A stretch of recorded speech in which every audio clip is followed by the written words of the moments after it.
Welcome to the Two and Under podcast, the Southern Hemisphere's original and best dedicated Newcastle United podcast. We're here today for a very special episode because it's almost a year now since the takeover happened. So we're going to talk about the whirlwind 12 months that has been. What have the new owners said? What have they done? Both sort of on and off the pitch. And probably just as importantly, how has it made us as a fan base? How has it made us as individuals feel in that time? It's been a crazy 12 months, even by the standards of Newcastle United. So we'll get into all of that stuff. It's one we've been looking forward to doing for a while. I'm Jack in Brisbane. I've just about recovered from the weekend in Sydney that we just had for the Aussie Mags meetup. I've also got Bobby with me. He was with me in Sydney. How are you doing, Bobby? Good, Jack. I haven't recovered. I'm still struggling, man. I'm too old for this shit. But it was a great weekend. Obviously, meeting the Two and Under pod lads was fantastic, and the Aussie Mags. There was a lot of them, so we painted Sydney black and white with the help of Collingwood. To be honest. But that was a great weekend, and too much alcohol consumed. You're a bit older than me, Bobby, so you take a bit longer to recover, so that's all good. Absolutely. And we've got Craig as well. Craig, who is in Cairns at the moment, but will soon be in Mackay, which is a little bit further down Queensland if you look at a map, but it's still about an 8-hour drive away. How are you, Craig? I'm good, mate. Bit knackered, been a long day, but I'm good. Looking forward to this podcast. And you did the watch along as well with Mark when we were all in Sydney, didn't you? I did, yeah. We done the watch along. We went across to your live a few times, which was eventful. Match wasn't great spectacle, but seeing you lads having a good time certainly made it that bit more of a better evening, that's for sure. Yeah. I should say as well, we're recording this on the Wednesday night, so I don't know when we'll release yet, but yeah, that's why we're talking about events of the weekend that's just gone. But let's talk about the takeover then. So before we actually get into talking about the takeover, I just want to get an idea from you both about how did you feel about Newcastle United in kind of the days, the weeks, the months prior to the takeover happening? Because for me, it was a very despondent time to be a Newcastle United supporter. I didn't want to watch the games. I basically didn't watch the games live, or very rarely watched them live. To be honest, I didn't care about the results. It got to that point where I was just so apathetic. I just didn't care about what was happening. I was so completely hopeless about the future. We had, obviously Ashley was there, but we had a manager that was really difficult to get behind. So when we lost, I would just shrug my shoulders expectantly. And that's a really difficult and dark place to be, I think, as a football supporter, and not somewhere that it's nice to be and where anybody wants to be. We're going to talk about the polar opposite of that feeling soon, but Craig, I'll come to you first on that. How were you feeling just prior to the takeover happening? Well, just prior to the takeover happening was the Wolves game in Molineux, I believe it was, where we went 2-1. We lost the game 2-1. I think Jeff Hendrick scored the last ever goal of the Ashley era. And I think that just kind of sums it up in that game alone. That game was devoid of any passion, any noise from the crowd itself. It was just one of those games where it just felt like it was the end. Not the end because the takeover was coming, because none of us had any clue at the time. But it just felt like the club was on life support and somebody was ready to pull the plug. Bobby? Yeah, I mean, it was a long time in the Ashley era, and it got worse and worse. And then with Steve Bruce, it probably was its worst ebb for me, and I just felt nonchalant, I suppose. It was a bit like you. Like I did watch a lot of the games live. I missed some. I don't miss any now, but I missed some. But when you're watching it, you just had I didn't have the same fire or the same passion that I had that I've got now or I had previously supporting Newcastle. It was like your soul was ripped out of you, watching them, and you were just waiting for something. And I mean, just before the takeover, they say the darkest, it's always darkest before the dawn, and I think that's true with us. Most definitely, because it was. I think after that Wolves game, I sort of said to myself, "What the hell am I doing? Like, why do you bother?" So yeah, it wasn't great, and the takeover dragged on for a while as well. I mean, it sort of when it happened quick, but we had this hope, I think, and I remember I went through about 3 slabs of brown ale ordered via because I was just waiting to have one of them available when it happened, and I went through 3 slabs before it even. Did you think that the takeover was ever actually? So did you think the takeover was ever actually going to happen? Do you think it would happen? Because it had been rumbling on for more than sort of. This one had been rumbling on for about a year and a bit, but there'd been other takeovers before that. So there was just other groups that never seemed like to get anywhere really close. There was a lot of time wasters, and Novo Bellegraph was one of them that Michael Chopra was involved with. And then there was the infamous Henry Maurice, who Luke Edwards had mentioned. Right. But it just seemed like things were just. I had kind of lost all hope that it was going to happen. I just said I don't want to hear anything more about this until the deal is signed, sealed, and delivered. I'm just not interested anymore because I just don't think I've had my hopes up too high previously. There was an occasion as well. I think it was just before a game, a couple of years before that, where it looked like it was going to happen, and the journalists started reporting it as well. And then that didn't work that time. Everything fell through. So, did you think, Craig, that it was going to happen ever, or did you have that hope, or had you resigned yourself to a life of misery like I had? Well, on the time what you mentioned there, where all the journalists were saying it's pretty much done deal, it's 99% done, almost signed, sealed, and delivered. I believe it was at that point when they changed one of the directors at the Premier League, and that's when shit started going sideways, I think. And that's when I thought, yeah, it's dead. To quote Simon Jordan, it was deader than a dead thing from Deadland.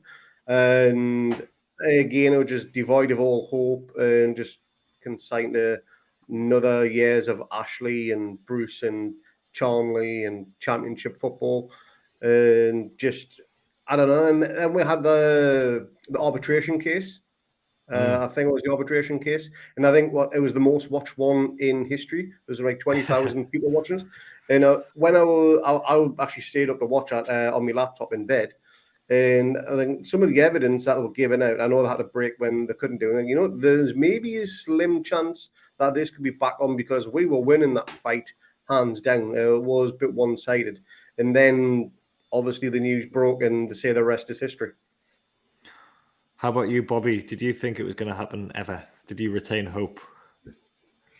I wanted to retain hope the whole time, so I hung on to it like, as much as I could. And I always sort of, I think, convinced myself to believe. And I think I grew in hope when DeMarco landed. I think when Mike Ashley employed Nick DeMarco and reading up on him and his interactions with the club, there's something in me said, there is something in this, that they're fighting this. Mike Ashley is fighting this. And when you peel the onions layers and go into it, Mike Ashley was never getting the 300 and whatever million from anyone else but the Saudi people. So he wanted it as much as they did. And I thought, okay, it's gonna happen. But then, as you said, it was a year of yes, no, Amanda Staveley is a liar, no this, that, no, your emotions were getting pulled everywhere. And it's, what do they say? Don't have hope because it pulls you in all sort of different directions. And that's what it did to me. It was the most roller coaster period of my life following Newcastle, and it was all off the pitch. It wasn't nothing to do with on the pitch. it was all off the pitch. But yeah, when Nick DeMarco landed, my hope rose again. That's interesting what you were saying about Ashley as well, because he did want this to happen really bad. And I think people were quite skeptical of that at the time as well. But I certainly was skeptical about it because I didn't think he ever wanted anything that wasn't in his own self-interest. But then, like you said, he wasn't getting 300 million from anybody else. So it very much was in his self-interest on this occasion. So that sets the scene for where we were. And that Wolves game has gone down, it's infamous game because the away end was exceptionally flat that day. I've heard True Faith and a few other people who were there say that it was a really bad away end. There's just no hope left for anybody there. Little did we know what was going to happen a few days later. And then a few days later, this is what did happen. So this was 5:18 p.m. on Thursday, the 7th of October, 2021, UK time, which makes it 2:18 a.m. on Friday, the 8th of October in Australia. This is what happened. Have got what they have wanted for a long, long time, for 18 months of this takeover saga, for 14 years of Mike Ashley's stewardship. The Premier League statement, which we've been waiting for all day long, has just landed in my inbox in the last minute. I'll read it to you, and I'll read every word of it. It says, the Premier League, Newcastle United Football Club and St James's Holdings Limited, of course that's Mike Ashley's company, have today settled the dispute over the takeover of the club by the consortium of PIF, PCP Capital Partners and the Reuben Brothers Sports and Media Company. Following the completion of the Premier League's owners and directors test, the club has been sold to the consortium with immediate effect. They say there's Keith Downey there of Sky Sports, parachuting into the affections and the love and the heart of every single Newcastle United fan in the world, I think, at that time, even though those of us who were asleep in Australia. I think it was one of those where we knew that it was going to happen, but it was like getting later and later. And we knew that the next day was a work day. So we had to try to get some sleep. So, Bobby, how was the next day for you after that? I stayed up. I couldn't get to sleep, and I cancelled a few appointments the next morning because I was up all night. I did not get a week of sleep, and I had to drop the kids to school, all that sort of stuff. So, yeah, I mean, it was like a dream, to be honest. When that moment happened, and just seeing the celebrations, and it was pandemonium, but it was still like a dream. It was like, this is not real. It's not happened. This doesn't happen to us. And it wasn't so much that it was the Saudis or whoever who bought us. It was just Mike Ashley's gone. I think, any Newcastle fan who's been a fan since his tenure would tell you that we just needed him out of the club. It didn't matter really who bought us. And so I think I celebrated the fact that he was finally gone. And no matter whatever was in store, there was a fresh start. So, yeah, how good was that? Like, that footage still gives me goosebumps. It makes me smile no matter what. It was amazing. That the Friday, the next day, I remember going. It was one of those where you go to work and you're kind of telling people who really don't care, like who are Australian. They don't care about football. They don't care about. But I was going around telling everybody what had happened, and I remember wearing my Newcastle shirt out in public in my suburb where I live for the first time as well. And I was in Coles, and for UK people, that's the big supermarket. And people were talking to me about football, and I'd realised how much I'd kind of missed that, because we hadn't had that, because I hadn't been proud to follow Newcastle. And there were questions that were coming up as well. Like, there was a lot of flack getting thrown at the club and the supporters because of the Saudi involvement as well. But yeah, Craig, that next day for you and that moment, how was that for you? Can you describe that? It was totally euphoric, to be honest, because I'm like Bobby. I stayed up. I went to bed first, couldn't sleep. A million things running through your head as you'd expect, and I'm scrolling through Twitter endlessly, like I think everybody else was, just for any drips of information. And I think it was about 2:00. I just got up, found a stream of Sky Sports News on through a VPN on my TV, and again still streaming through. And I think I seen the tweet from Murdad first, which just said cans, #cans. And obviously that was a worldwide trend way before anything was official. And that alone just brought a smile as wide as the time on my face. And then when I was listening to Downey just say that stuff there, I was getting emotional to the point where my eyes would well up with tears and stuff. And I'd never been so happy to be free of that cancerous ownership from the past 14 years. Like Bobby said, it didn't matter who took over the club. We were heading in a different direction. And it was just, it worked. Everybody, like I say, they're not interested in football or soccer, as they call it over here. Everything's NRL or AFL, and everyone's a Cowboy supporter up in this end. They're like, oh, what do you mean you've got to take over? Well, we're now effectively the richest sporting team in the world, or got the world's richest owners. We could do this, we could do that with the right people. And then you'd find some random person. I remember sitting in the food court at the local shopping centre, and I had my Newcastle shirt on, and this bloke in a PSG comes up to us, taps us on the shoulder, and goes, so who are you going to buy? I went, well, they're getting Mbappe off you next week. And he just started laughing. And it was stuff like that. It kind of brought the football world together as well. But I will never forget that morning, that day, going to work absolutely exhausted. I think I had like 3 Red Bulls that day. Had the heartbeat of a cheetah at full flight. It was genuinely amazing. I'll never forget it, and it will go down. It's probably the most important day in the club's modern day history, I'd say. Yeah, and those scenes of jubilation at St James's Park as well. So, like you said, like the crowds had been gathering there since, I think it's probably the morning time when it became apparent that it was going to happen. So by 5 o'clock, by 5:18, Sam Fender was on his way. Yeah. And the Strawberry was probably the busiest it had ever been on a non-match day.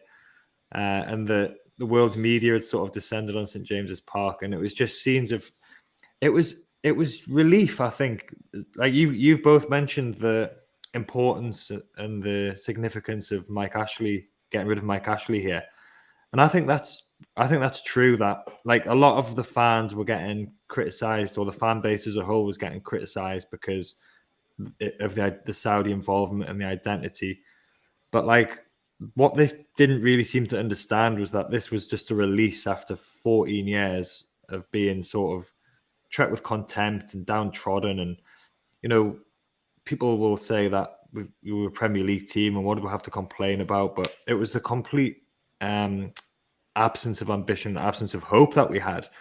And that was what erupted on that day, on the takeover day, with those scenes of the jubilation and excitement. And I think that's what it was. Go on, Bobby. Yeah.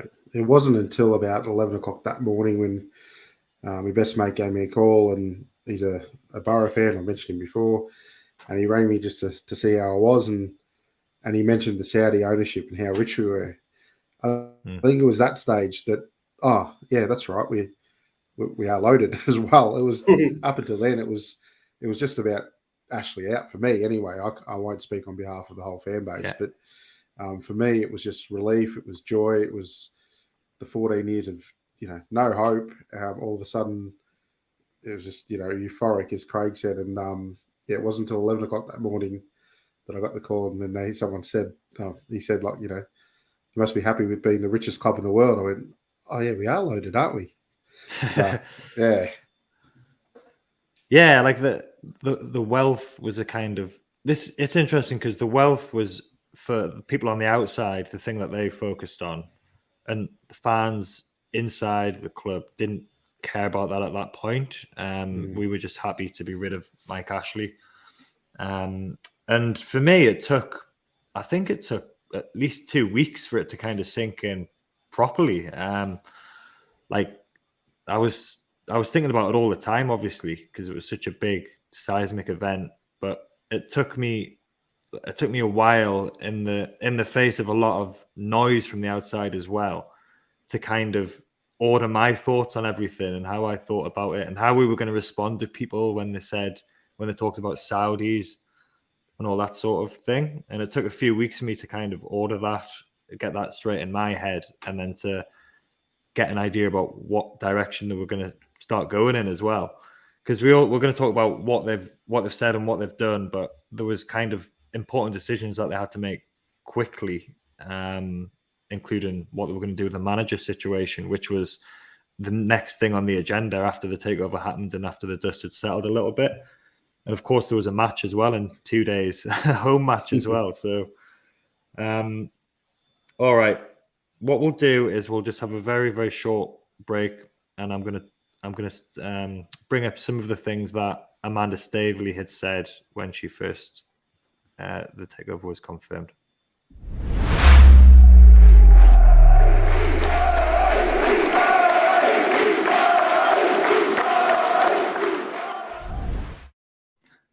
All right, so it's interesting with the Newcastle takeover because it's 80% PIF, Saudi Arabia, which let's be under no illusions that it is Saudi Arabia, even though the Premier League waved it through, saying it was that had separation confirmed when everyone knows it was about piracy anyway. So absolutely, the consortium is 80% the Public Investment Fund of Saudi Arabia, and it's 10% the Reuben brothers and 10% the Amanda Staveley and Mehrdad Quddusi, her husband. But the interesting thing was that the Staveley and Quddusi were kind of the public face of the takeover at the beginning, and they were the ones that had pushed. Staveley particularly was the one who had been very tenacious about it. She'd been pushing for this for a long time, so she was the person who was coming out and was doing the media and who was involved with the statement as well. So she said a couple of things on the day of the takeover. I'm going to read this quote, which was from the club website. So she said, "This is a long-term investment. She said, we intend to create a united philosophy across the club, establish a clear purpose, and help provide leadership that will allow Newcastle to go on to big achievements over the long term. Our ambition is aligned with the fans to create a consistently successful team that's regularly competing for major trophies and generates pride across the globe." Craig, how does it feel for you to hear the part owner of Newcastle United talking about purpose, about ambition, about being a successful team and competing for major trophies? How does it feel for you to hear that after 14 years of Mike Ashley? Well, beats here, and we've just got to tick along, haven't we? After every single game, it's absolute breath of fresh air. I love the fact that in that interview, another one she mentioned about we are not owners, we are custodians of the club, and I thought that's a fantastic statement as well. But yeah, the fact that we knew they had intent, and Saudis, though, they don't want to play second to anybody. They come to win. They come to take part and take over effectively, and I think that is their long-term gain. And it's so exciting to hear those words. We're so used to saying, "Oh yeah, we just couldn't get it over the line. We couldn't scrape £1 million together for a loan fee to get that Leicester player on was a deadline day. I think it was that same season as well. But we did get 25 million for Joe Willock, which is a bit strange. But yeah, it was just again, it was all part of the parcel of what that takeover was. It was played out in the media probably too much. For everybody else, but for us, we couldn't get enough of it. I was soaking every bit of news and information that was coming through, and it was all absolutely positive in my eyes. But I'm obviously going to be biased in that opinion because it's the benefit of our football club. But I can't fault Amanda, whatever you want to call her, and those first few days because she was open, she was honest, but it all sounded genuine, and that's the key word there, genuine. It could have easily have just been false promises, false dawns, whatever you want to call it, but it all sounded real. And so far, she's lived up to that promise.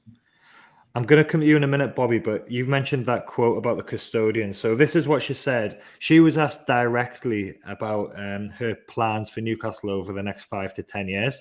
And this was with a sit down with the media at Jasmine Dean House on the takeover day. She said, "Newcastle deserves to be top of the Premier League. She said, it will take time, but we will get there. we want to be great custodians of this club, which is what you just mentioned, Craig. She said, we don't want to be in danger of over-promising. Newcastle is the best team in the world, and we want to see it get those trophies. Top of the Premier League in Europe. And she said, to get trophies means investment, patience, time. So in the one breath, she's saying, we don't want to overpromise. And then the media made this out that it was her saying, we're going to win the Premier League in 5 years, which isn't what she'd said. But it's interesting. She's kind of talking about it'll take time. We're going to get there. And then, you know, the media are blowing that up to we're going to win the league in 5 years. We've also had Gudusi, who said in an interview with The Athletic, he said there's no reason why Newcastle in the next 5 years should not be a Man City or a Man United or a Liverpool. Do you think, Craig, that they're managing here to manage expectations? Or do you think that it was all part of the excitement of that day when the takeover happened and they were just excited? Like they were trying not to say things that they couldn't deliver in the future, but they weren't quite managing it. Yeah, I mean, it would have been so easy to come out, turn around and say, yeah, we're going to win the Champions League in 3 years. They would have come out that, and most of the fans who were already on a high would have been absolutely buzzing to the rooftops on that one.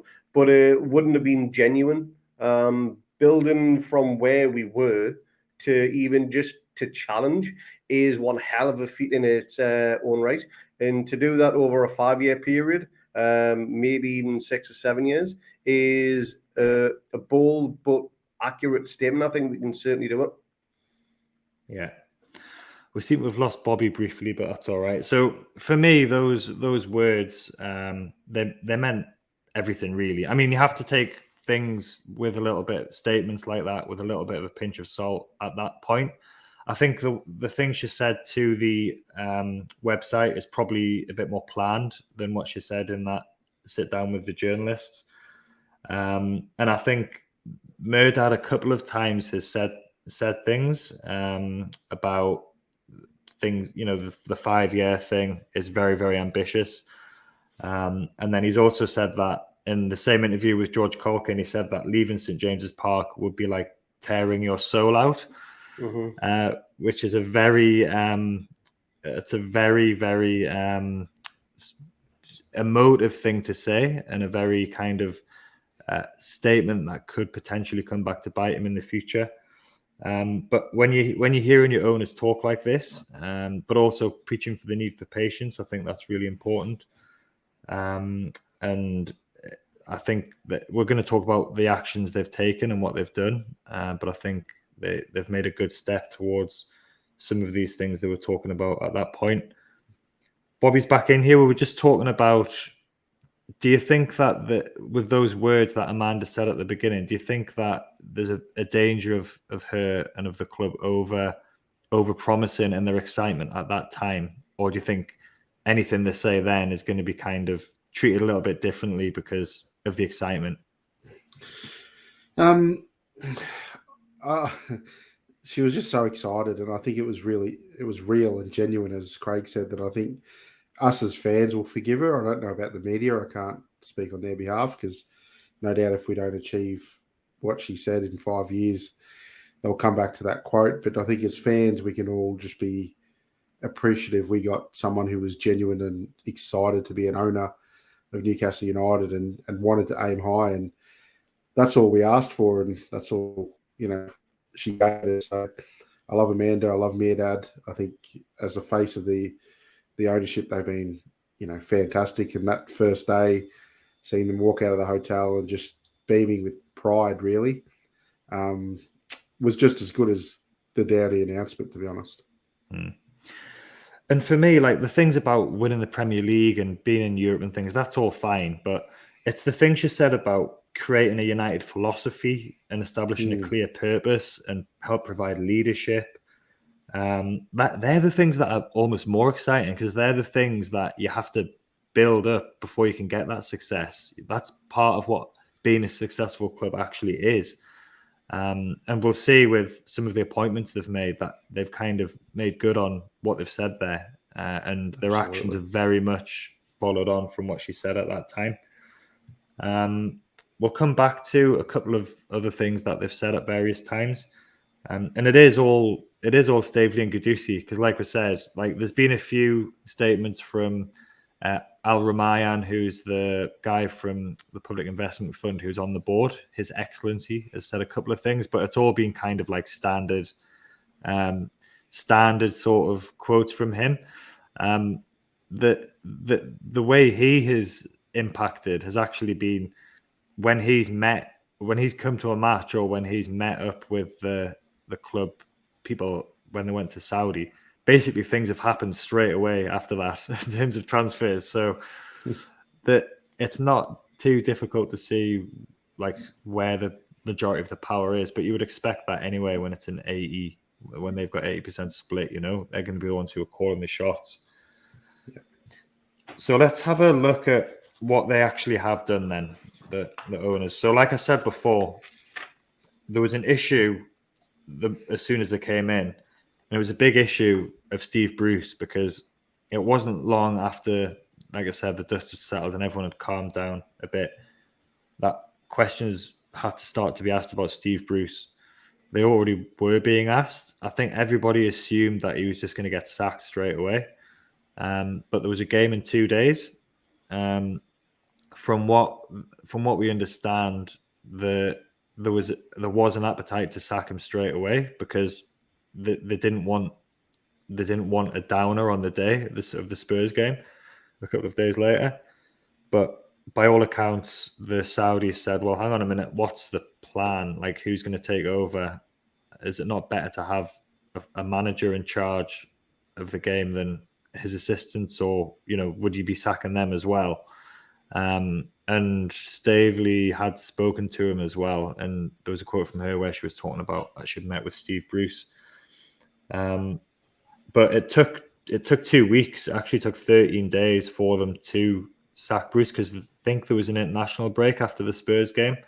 So they had a bit of time there to make a decision about what to do. But yeah, it took 2 weeks. And by the end of that 2 weeks, people were getting agitated. Supporters were getting agitated.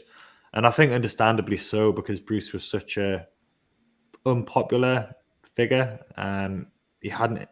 It was the style of football they played, but he hadn't sort of endeared himself to supporters as well. Maybe he never would have been able to.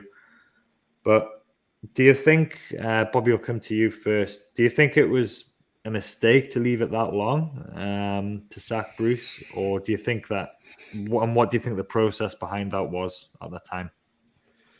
I think we've seen that these guys aren't going to be rushed or, have the pressure applied to them to make a decision quickly or to do anything quickly. Was it a mistake? In my opinion, I would have done it differently. I think he was such a divisive figure for us fans. He would have been out the door as soon as possible.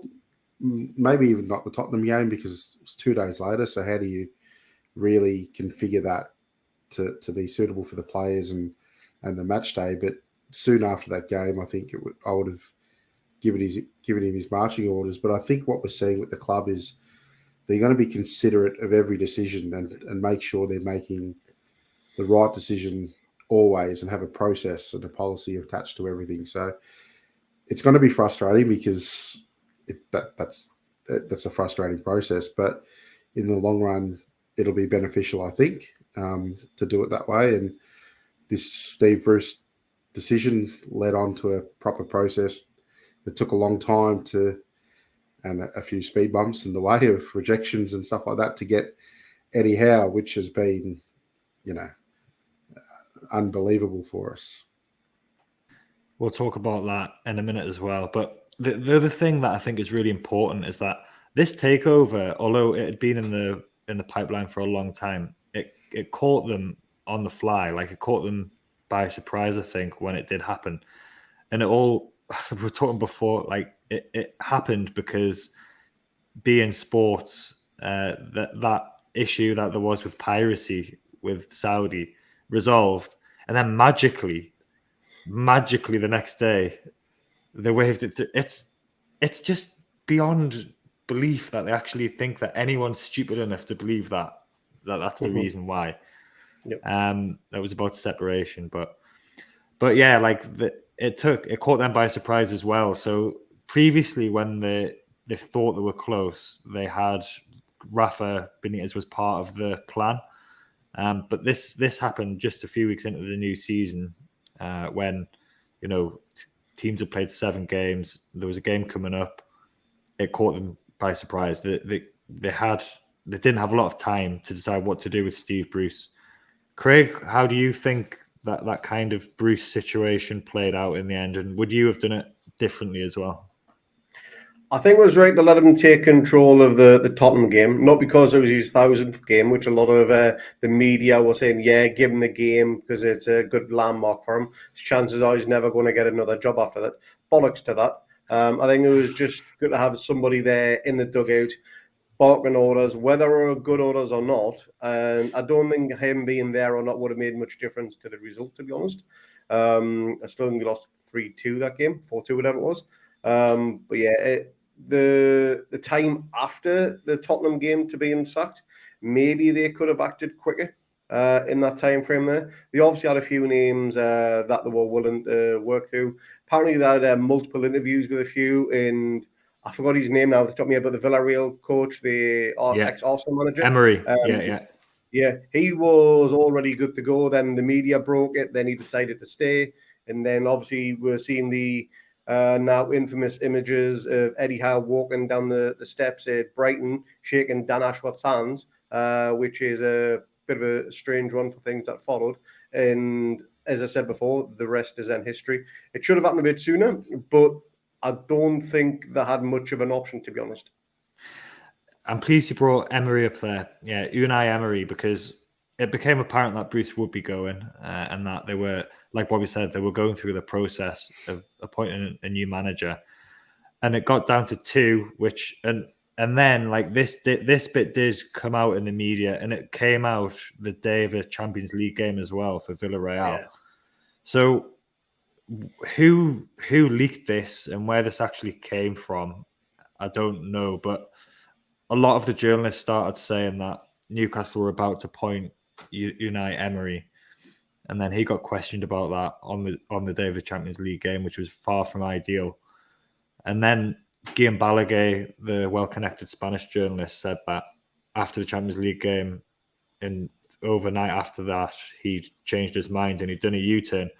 By this point, we'd all got very excited about the prospect of having a 11-time trophy winning manager.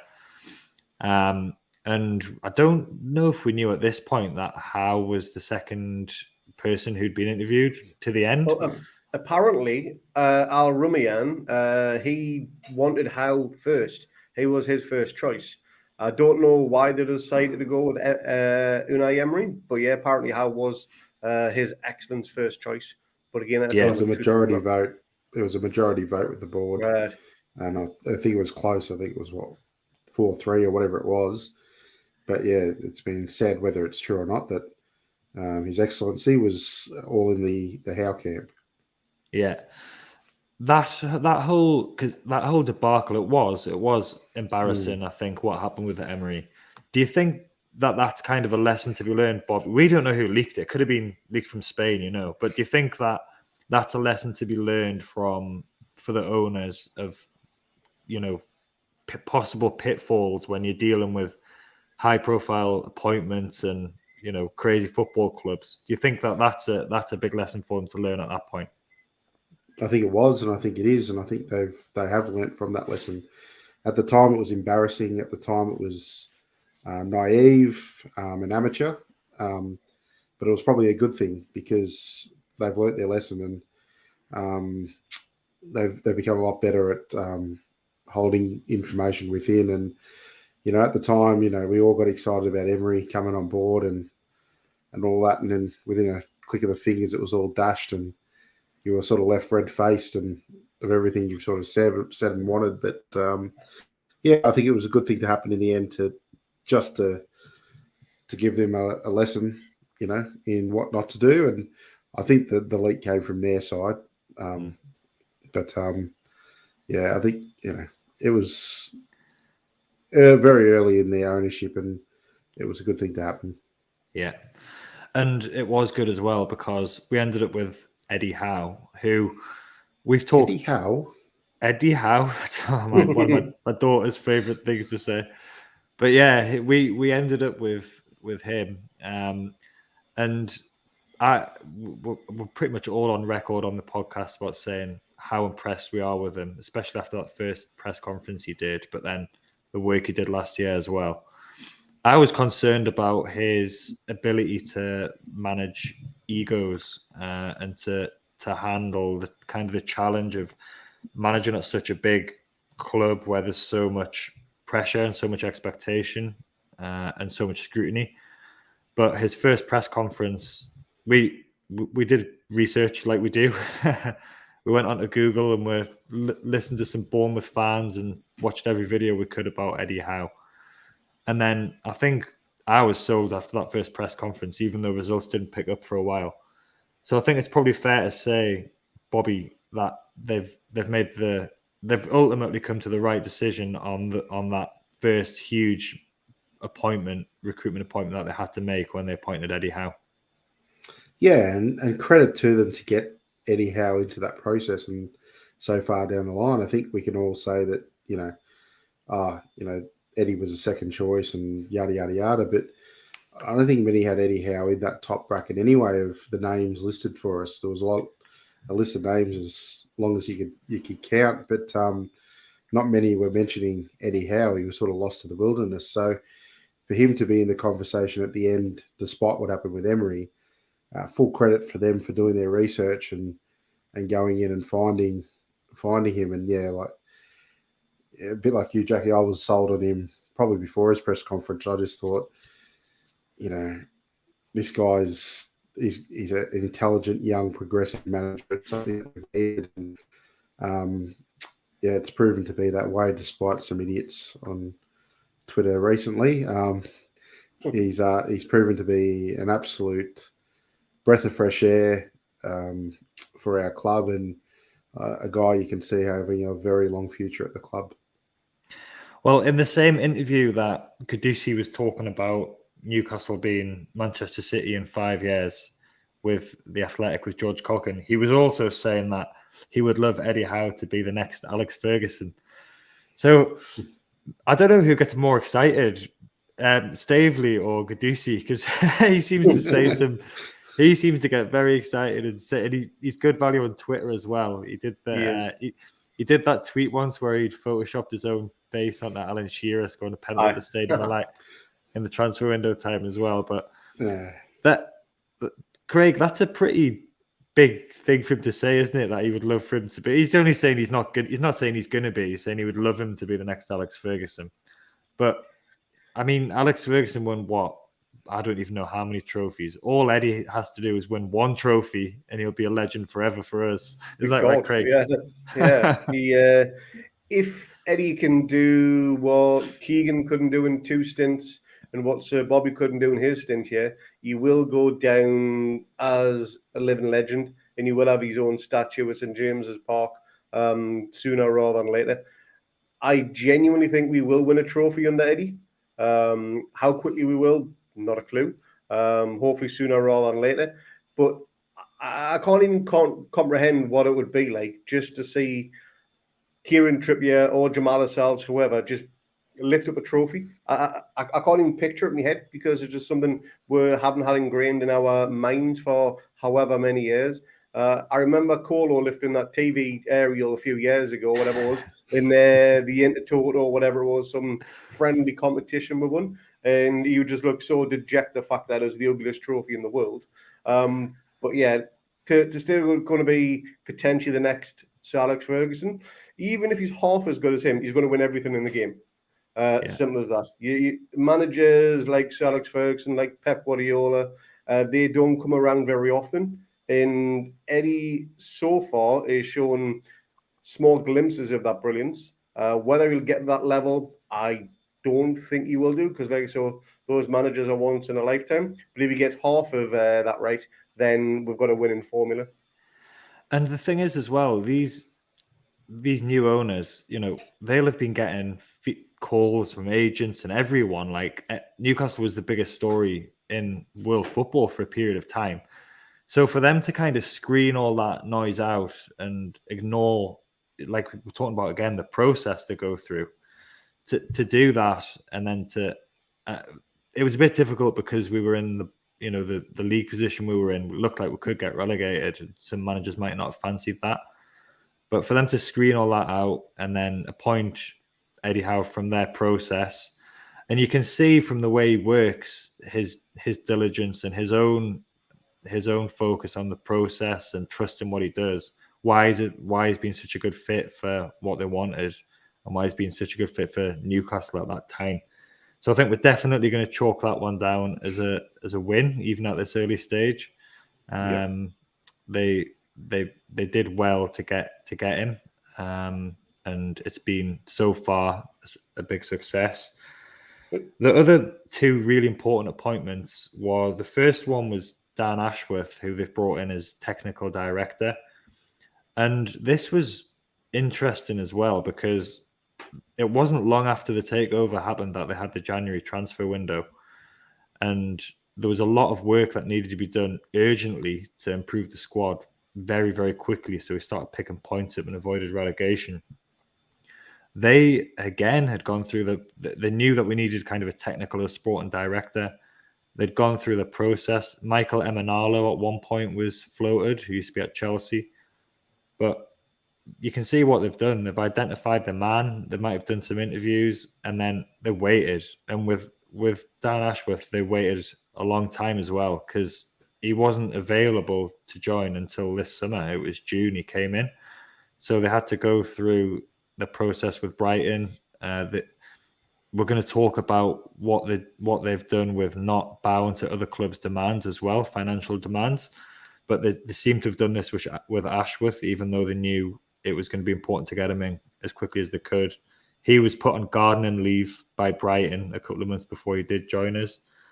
But again, going back to what Amanda Staveley said the very first day that the takeover happened about the strategy and about the vision, you can't think of anyone better, Craig, to bring this together than the man who they took from Brighton, Dan Ashworth, can you? Yeah, he's going to be the glue that holds everything together for the next 5 to 10 years. If you think of a spider web effect, he is smack bang in the middle of that web.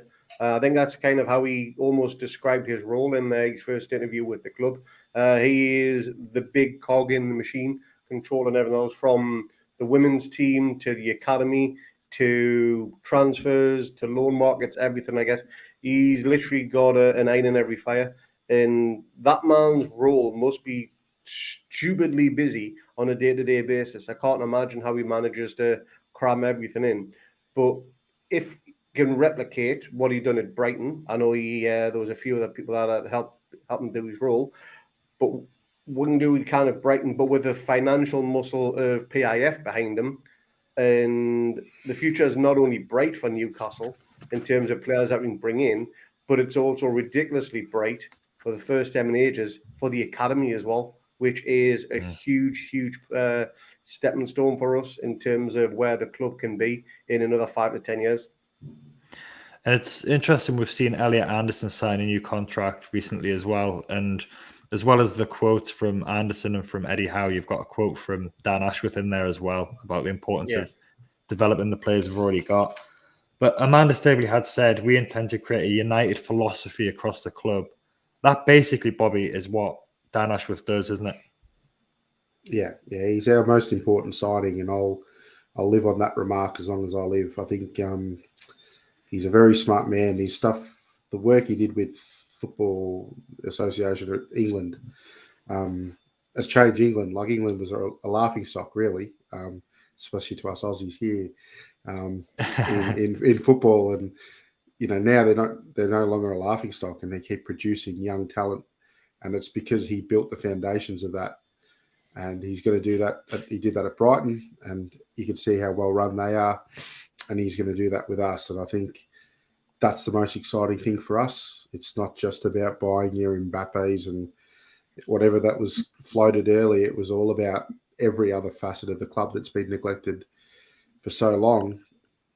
He's got to get the love and care and and smartness of a guy like Dan Ashworth, who I think is the smartest man in football, and we've got him at our club. So, I can't stress how important the guy is, and I think that's why we've all got, well, I certainly do have faith in where this club's going because of that man. You can just see it all falling into place, though. Like with these appointments, you can see how these key strategic appointments into the key positions, how that's going to help them realize the vision and how everyone is going to be pulling in the same direction and everything's aligned. And you can understand as well how with the recruitment of off-pitch staff, like if this is what the chief executives are and the top executives, then that's going to trickle down through the rest of the employment as well. And let's not forget the club was complete shell. Lee Charnley was doing everything when they came in. So they've got to recruit, which is, a good thing to an extent. And it's going to give them a bit of a blank slate to a degree. And the next person that they appointed was a chief executive, which was Darren Eales. So again, they'd been through a very considered process, and they fell upon this guy who wasn't particularly well known to football supporters in England, although he had worked at West Brom before and worked at Spurs. But his really impressive work had happened in the USA with Atlanta United, which was a club that didn't even exist when he became employee number one. And within 2 years of existing, I think, as a football club, in 2018, they won the MLS Cup. I spoke to a supporter from Atlanta United to just try and get the lowdown on Darren Eales at that time. And he's a people person. He's all about the supporters. He's been on a couple of podcasts where he talks about the importance of understanding what the fans want and how that can then make good business. You can make good business decisions based off that. But again, as with Eddie Howe and as with Dan Ashworth, this is kind of the final piece of that sort of executive structure puzzle for Newcastle to start getting the wheels in motion to increase their commercial activity and to start bringing money in, which will help us with financial fair play. Again, Gudusi said on Twitter this time in July 2022, he said, "We're building a skyscraper, so we need to make sure our foundations are solid. Welcome on board, Darren." That's what he said when Darren Eales was appointed. Bobby, another smart appointment in Darren Eales? It seems that way. It does. I think his business acumen, he's done a little bit differently to the other CEOs that would have put their name up as well. They would have. They did say early they're after someone different who can challenge the status quo in their thinking. And reading on Darren Eales, he's exactly that type. He's done things a little bit differently, built a club from scratch or from before scratch. And basically that's what Newcastle is. It's about rebuilding the club again from a blank sheet of paper, really. So I think they've got the right guy. Time will tell, but everything looks pretty good. But I think also his connections in America, commercially, I think deep down, I think that's their golden paradise is America and hitting that market and trying to get in there. And Darren was well loved amongst the Atlanta United fans and that region. So, I think that's something that was considered as well. And so in time, him bringing in the commercial revenue from America would be something that's going to help us in the long run. He turned Atlanta United into, I think they were in the top 10 for average attendance in the world, not in the USA, in the world over that, because they're playing a 74,000 seat stadium. Mercedes-Benz Stadium. Yeah, which is also a NFL stadium, which they fill some of the time. But then the rest of the time they don't have the top tier open, and they put flags down and things, so it looks full still, but they still get 55,000 to games, which is amazing. But Craig, in terms of these, like, we're going to talk about the transfer window in a minute, but in terms of these like off-field appointments, like when you're a kid, when you follow football clubs, this is not what gets you juices flowing, is it? Like executives and who's going to be. But with this, do you just think it's because we're older now, or do you think it's because there's so much interest in Newcastle on Twitter and everyone knows everything and there's just such an insatiable appetite for news? But do you think that that's why we're getting excited now about executive appointments and, you know, who's wearing the suits? Well, I think when you're a kid, the most important thing is what happens in those 90 minutes at the weekend. You didn't really pay attention to what was happening behind the scenes or anything. It was all about, did you win, lose, or draw at the weekend? That was the important thing. But social media has had such a massive impact on stuff like this. We mentioned before how the story for Unai Emery got leaked and everything just went backwards from then on. But this announcement of Darren Eales literally came out of nowhere.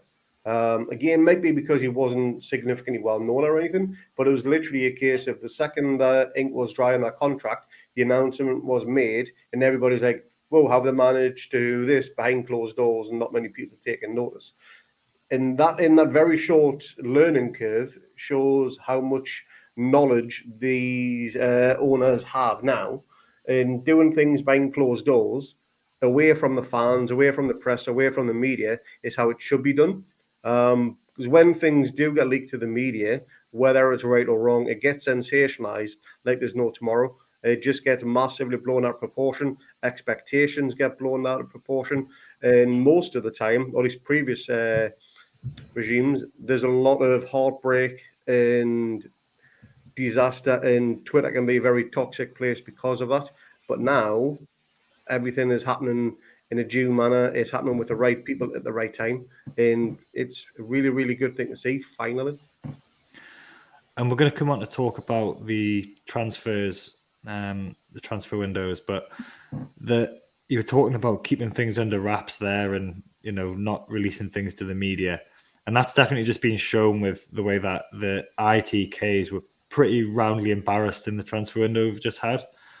So they've definitely learned from the Emery situation. And maybe they've learned which agents to trust, who to talk to and who not to talk to, and how to go about dealing with them as well. But the exciting things when the takeover happened, you started thinking about, it was still a few months away, but you started thinking about January and who we might be able to sign. And again, like I've written a couple of articles about how it can be very difficult for new football club owners to come into this industry where there's so much sort of celebrity and money swashing around everywhere. But how do you kind of go about knowing who to talk to, who to listen to, and identifying what you actually need instead of just getting players put on you? And January transfer window was probably like a window like no other, because we were in a really bad situation in the league where we were 19th or a couple of points, still, you know, more than a couple of points away from safety at that stage. We'll talk about the January transfer window first, but I'm just going to throw to you, Bobby. How do you think that the owners, in terms of the players that they brought in and the way they conducted themselves in January, how do you think that they managed their first transfer window as owners of Newcastle United? Yeah, I think it was very difficult for them, and they learned a lot of things in that January window. I think it was a tale of two halves. I think halfway through they were struggling. They had Kieran Trippier, which is an unbelievable get. I think he was lined up from a while away, but and then they went really. And then Chris Wood was a panic purchase, which we needed to do. And then they sort of struggled for a while, if you remember. And I think it was when they went to Saudi, Eddie Howe took over and helped and lended a hand and was sort of doing everything, the poor bloke. But we sort of got back on track and made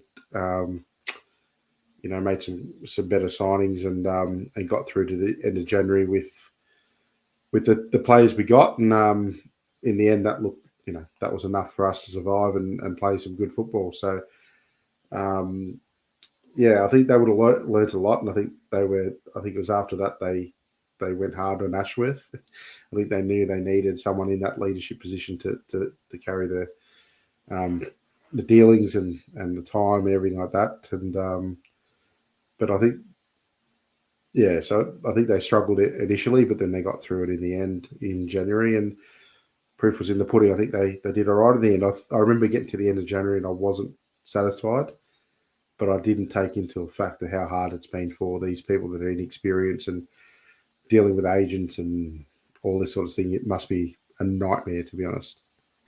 And how good Bruno is as well. Yeah, well, I mean, to get Bruno sort of, it's been unreal. Him and Trippier for us, it's been the standout. So, what can you say? They brought Bruno in, so all is good. I think the fact that they trust Eddie Howe's judgment as well, and the fact that he was thrust into this kind of de facto director of football position, which he has said was really stressful because he was wanting to focus on the coaching because he had to, because we were in such a bad league position.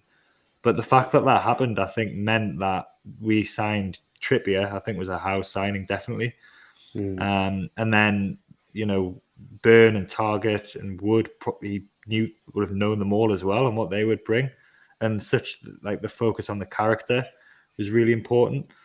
They made a good attempt at showing that they were not going to be pushed around as well in that transfer window, because Man United tried to completely take the piss with Jesse Lingard and get us the charge. They asked for a ridiculous loan fee and then a bonus if we stayed up as well, which I'm really pleased that the owners just said no, we're not going to do that.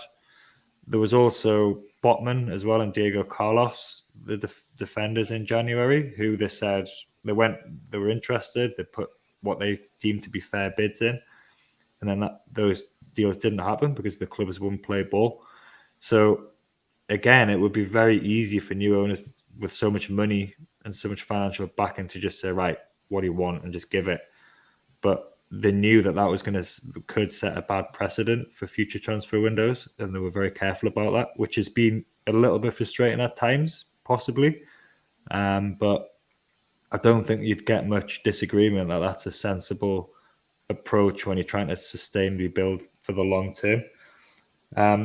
Amanda Staveley, actually, and this just goes back to showing kind of a thread that runs through everything. She said on the day of the takeover in the statement to the website, we're really excited about strengthening the squad, but we have to work within financial fair play and make sure this is done over a long term. So even at the same time as she's getting excited about winning the league in 5 years and this kind of stuff, even when that's happening, she's still saying that, she's referencing financial fair play straight away, to try and kind of keep expectations in check a little bit. Of course, by the end of the summer transfer window, Newcastle had a total commitment of about £210 million outlay. So not all in one go, but that's what they'd committed on transfer fees on the 8 new signings. So, Craig, I mean, taking into account January as well, that's a massive investment, isn't it, of 210 million. How do you think they kind of went as they went into the summer transfer window compared to January? And do you think that investment is what you expected they would have made, or less or more by that point? I think it's pretty much bang on where we expect it to be. Maybe a little bit more if the right player came around. One thing to take into consideration as well, they spent 210 million, but they've had virtually nothing back in terms of transfers out. Everything's been a loan, or we've had a tear up contracts like we did with Dwight Gale, I think it was. We just paid him out and he went to Stoke on a free. And we had a very aging squad at the time, so we knew we weren't going to get any decent money for any of them. And anybody that did have decent value, we had to keep them because we had a very thin squad as well. So they've done the best. They've done what they needed to do. I'm super glad that they didn't decide, let's have our pants pulled down and we'll give clubs what they want, because again, that would have set the tone for future windows. And Eddie Howe came out at the end of this current summer window, turned around and says, yeah, no club wants to do us a favour. It's basically us against the world. And I'm all for that, to be honest. It's felt like that for a while, let alone just in these transfer windows. So if that's the way it has to be, we got to fight for ourselves. Luckily, we've got the financial might of PIF behind us, because they will help, and hopefully with future revenues coming in, those purse strings will loosen a little, and we can be a bit more flexible in what we can spend. But if you had told me this time last year, on a few days or whatever it is before the takeover, that we would spend £210 million on investments just on transfers alone without selling anybody, I would ask you to check yourself into a hospital and get yourself looked at, because it just was never ever going to happen. I think we spent 97 million in January, which was the highest spending team in Europe, I believe, and we spent a significant amount in January, but we kept some of the targets going through. We didn't just scrap everything, start from scratch. Botman was obviously a long-term target. Ekiteke was a long-term target. Unfortunately, went to PSG. And there were probably other long-term targets in there which just never came to the light in terms of the media getting out there. And no doubt there will be future other long-term targets, but the money spent is just phenomenal. It just doesn't compete with Newcastle United, especially this time last year. And what they did was they built from the back as well, didn't they? So They did. They recognized that, like, even now, like, the squad is a bit light in the attacking positions, but the most expensive players to sign often. But they signed a new goalkeeper and back four for the same price as Man United paid for Harry Maguire, which is something that I like talking about a lot because it's a good stat. But they identified, and I think this again is where the value of having that alignment all through the club of the manager getting on board with it and saying, I think this is what we want and this is what we need.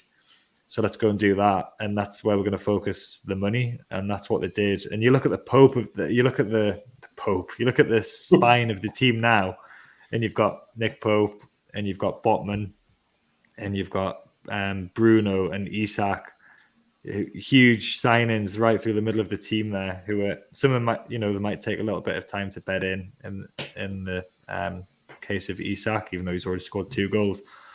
But yeah, like the squad has just been completely overhauled to a degree that if you take the 2 transfer windows together is absolutely astonishing. And to be sitting here, with the squad we've got now, even though we've struggled a little bit to pick up wins this season, it's often through no fault of our own, but the squad is just incredible compared to where it was. So if you could summarize, Bobby, kind of the owner's approach to the transfer market, do you think that this is going to continue into future years, what they've done now, or do you think they're going to change tack? Do you think they need to change tack at some point? They'll change tack once we make Europe, or we're challenging for Europe, and once the commercial revenue comes through, and once we can sell players with a little bit of coin. I think they're very measured because they understand FFP to the nth degree, and they know if they blow all the money now, I think they can spend 600 million, 700 million right now. But what's it going to do next year or the year after when we get to Europe and we need to buy a player and we can't because we can't afford to do it? Or what happens if we spend, at this stage, with us not in Europe, we're going to overspend for a player that's not really worthy of a European spot and become like Everton. So I think they're very measured. They're finding right players, character, some young talent that's going to evolve with the club.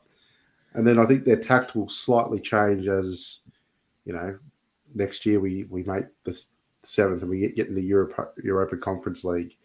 Okay, opens us up for a bit better players and we've got a bit more money to spend. So we'll get the next talented player and stuff like that. So I think they know what they're doing. It is frustrating for all the football manager fans out there that, just think we've got this endless of money. We do, but it's got to be done right. And I think they've got a plan in place. And I think it'll be considered and measured until, these triggers happen. And once the triggers happen, might change a bit of tact and go from there. But it's just going to, I think I've said from the start, we're just got to enjoy the journey, not just think of the destination. Yeah, it's a football club with a plan, isn't it? Which is just brilliant. Go on, Craig. You can see it. Speaking of a plan, our next signing's got to be Barcelona's accountant. Has to be. Because how they've managed to get a profit now of 250 million euros when they were €1 billion in debt. It's absolutely bonkers. So yeah, I think our next signing should be their accountant, because then we'll just be able to spend for the sake of it and they'll make up some random number. Yeah, we made a profit. We just spent 300 million on Mbappe, but yeah, we're making a profit. Who gives a shit? That's just a disaster waiting to happen, isn't it? I think It really that's, is. yeah. It's been hard to keep up with what's actually happened there, but I'm pleased that our club is being sensible and is not doing things like that. Like we want to still be here in 5-10 years, and I'm not sure Barcelona are going to be if they carry on the way they've been going.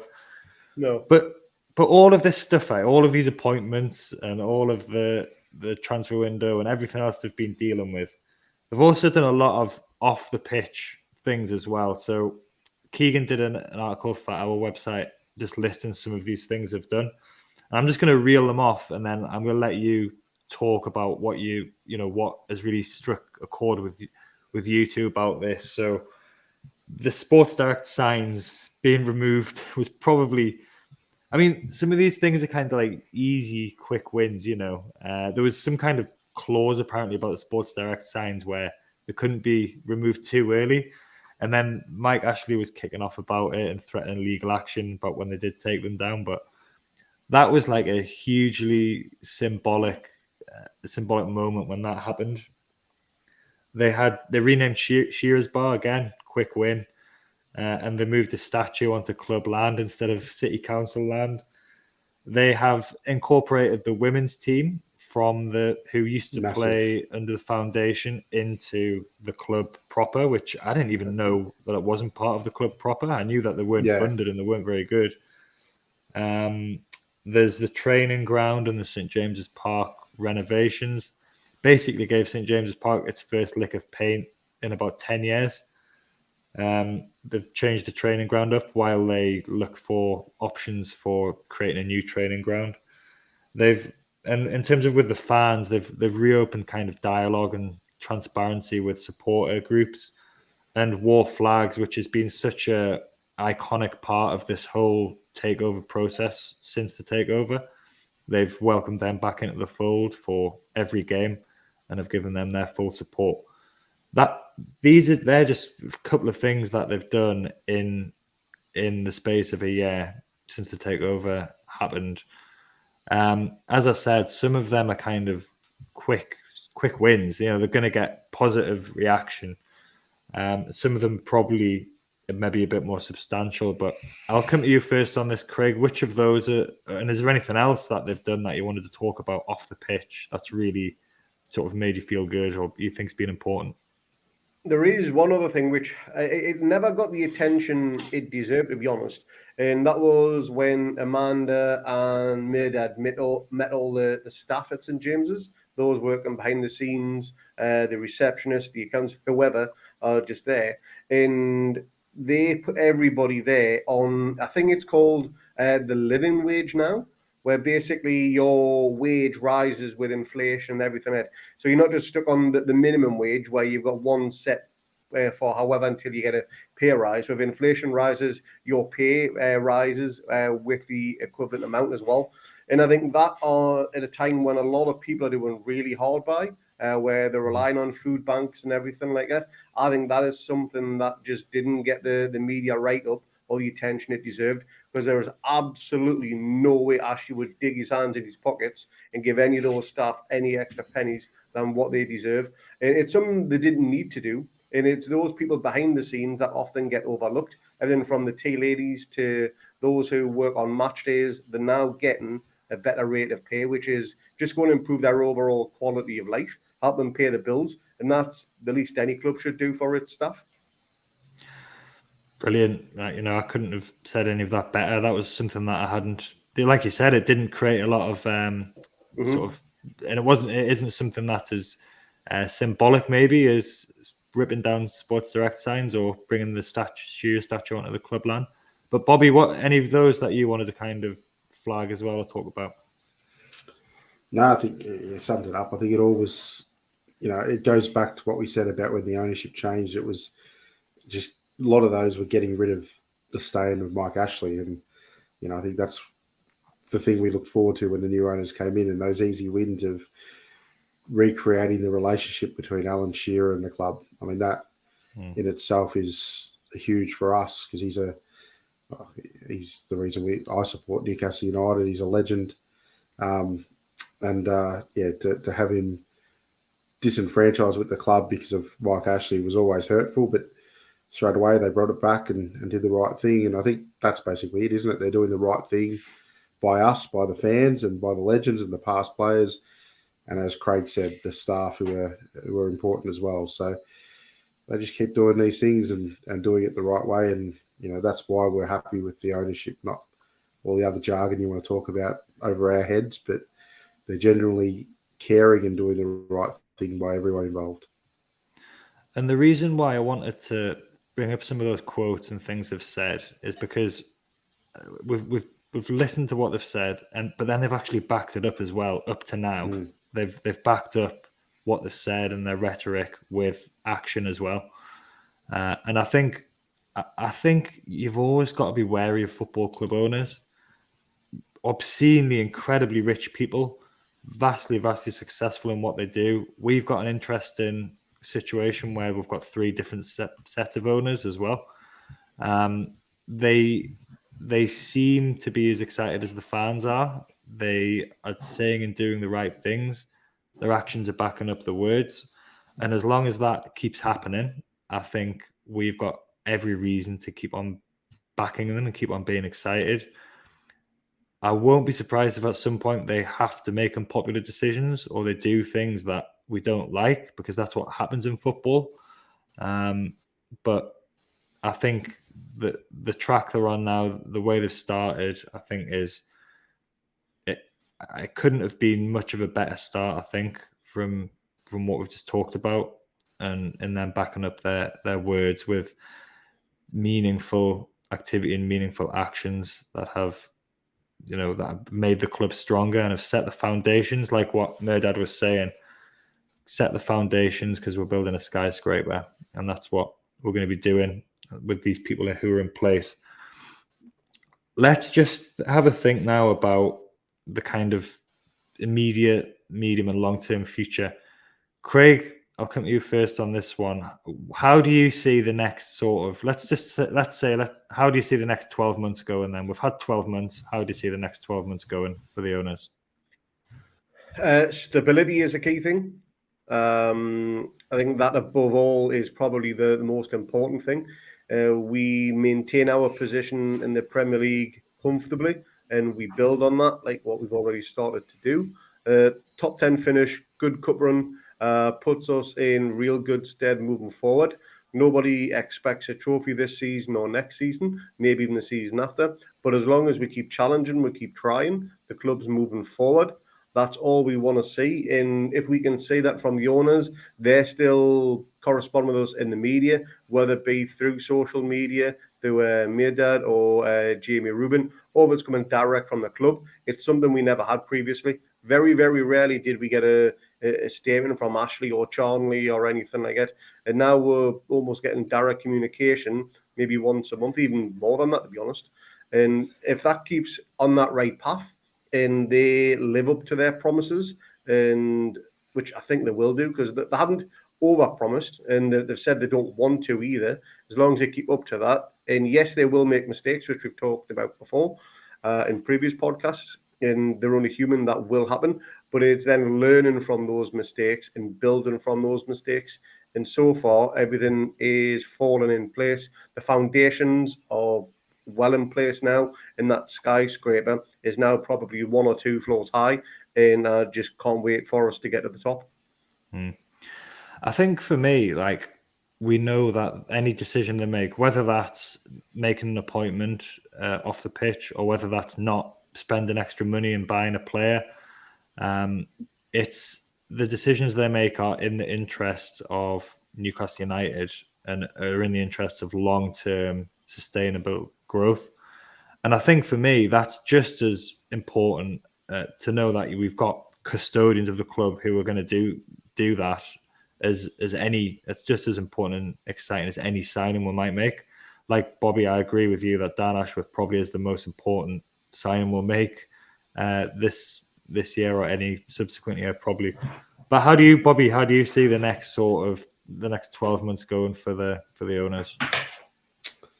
Yeah, a bit like what Craig said. He summed it up pretty well. I think stability is key, and just I've said all along, I don't expect a European place in the next year or two, but steady growth is what we are sort of looking for, or some of us anyway.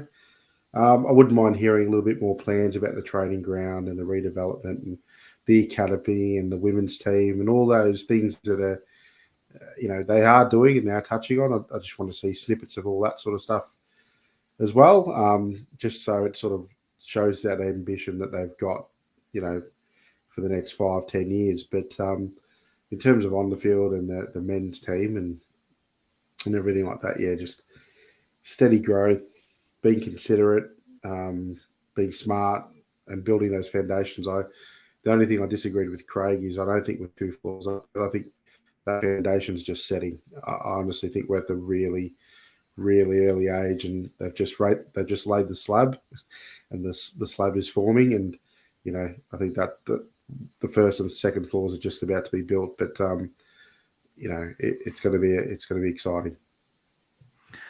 Right.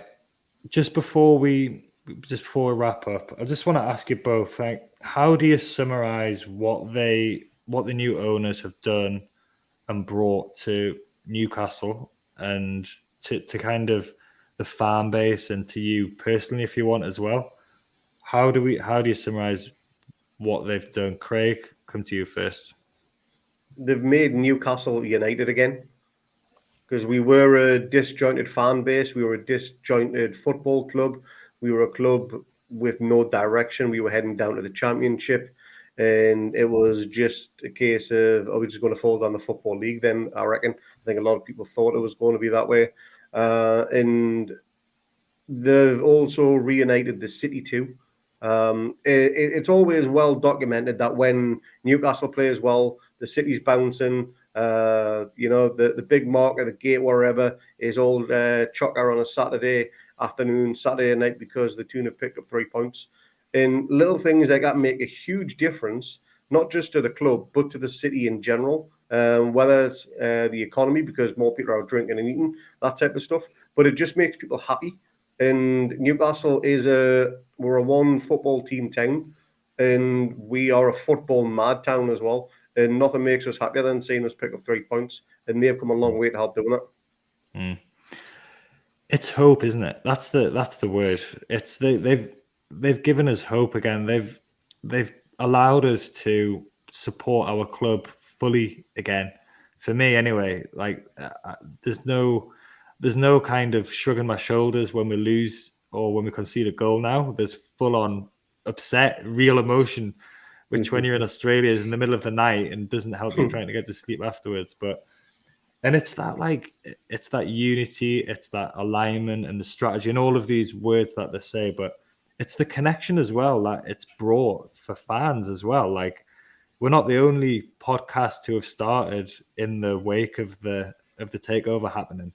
Like, we're seven guys who used to chat a little bit on Twitter, and now we've all met each other pretty much, and we've done this. We've started the podcast, and that's all because of the takeover. That wouldn't have happened. None of this would have happened if it wasn't for the takeover. So, personally, it's made me lose sleep because I've got to care about my club again, and I've taught my daughter how to say Eddie Howe and Nick Pope and all the other things like that as well. But it's it's the kind of personal connections that you get from it as well as all the football and the on-pitch stuff, which for me is what the takeover means. And no matter what happens between now and in the next little period of time, we'll always have this period where we've come together, we've met each other, we've started doing doing this, which is a real passion and a real labor of love, I think, for all of us. So for me, that's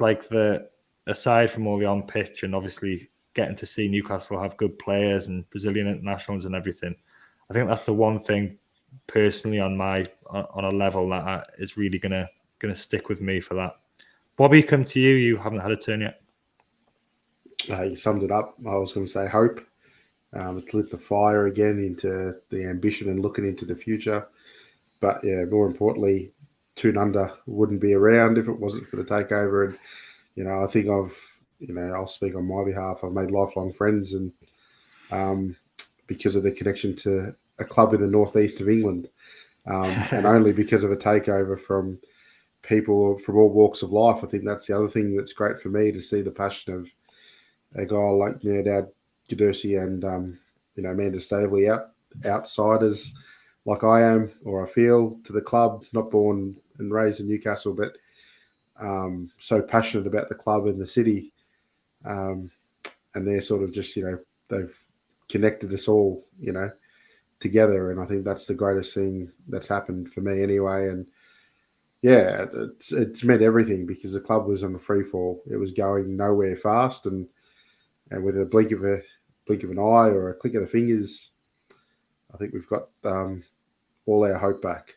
So it's fantastic. And I think on that note, after an hour and 25 minutes of talking about the new owners and talking about Newcastle United again, I think we will leave it at that. All right. I'll speak to you soon. Thanks very much, Craig. Thanks very much, Bobby. Thanks, Jack. Thanks, Craig. I hope I'm going to get to sleep now. Cheers. Cheers, lads.